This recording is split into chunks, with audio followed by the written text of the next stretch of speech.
It was another very busy day for President Donald Trump. The White House says he had talks with the presidents of both Russia and Ukraine as he's trying to push to the end of this 3-year war between those two countries. He has ordered peace negotiations to start immediately. Now, that is happening as his bid to slash the federal government rolls on here at home. That includes a proposal now to shut down the Consumer Financial Protection Bureau. Yeah, the agency, if you don't know, was designed to ultimately protect consumers, all of us, from predatory businesses.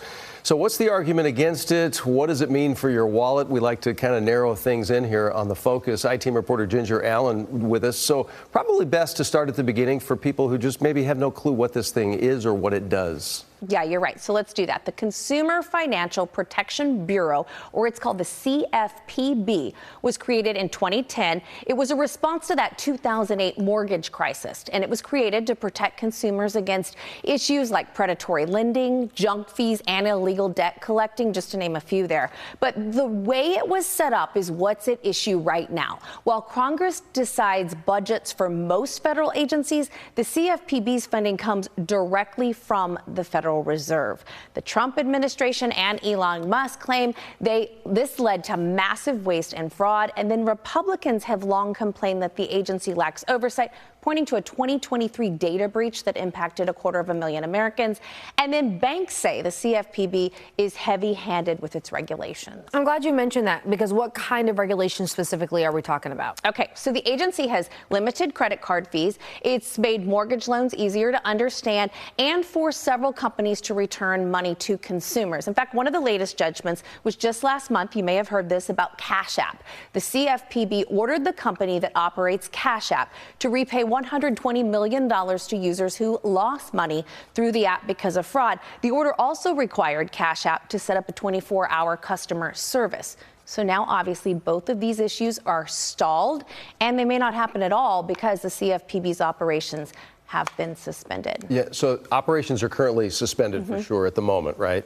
Right. So if it's not an option for a consumer, where does someone end up going to report a consumer complaint? Is there any other avenue? There are, and I'm going to give you just a few of them, though I have to point out each one has some limitations. So you can report a complaint about a company to the Better Business Bureau, which will try to negotiate on your behalf. But companies do not have to answer to the BBB, and the BBB has no authority to enforce the law or demand refunds. You can also file with the Texas Attorney General's office. I will say, from our experience, the complaints are reviewed for informational purposes to help the AG monitor consumer protection issues in Texas. What that means is it could take a large number of complaints against one entity to generate any action. And then finally, there is the Federal Trade Commission. That's the FTC, helps crack down on scams and unfair and misleading business practices in almost every industry except banks and credit unions. So, Doug and Nicole, there is already litigation filed to reopen the CFPB. So I want to point that out. We may see them open back up, and you may be able to file complaints again. But we do have to watch this one to see how it plays out. Yeah, a lot on the line in terms of protection, in terms of things that have been stopped and put into place for shoppers. So, Ginger, we thank you. By the way, we know you put all the options for those up on our website, cbsnewstexas.com. So if you're watching and you miss anything Ginger said, you can find it there.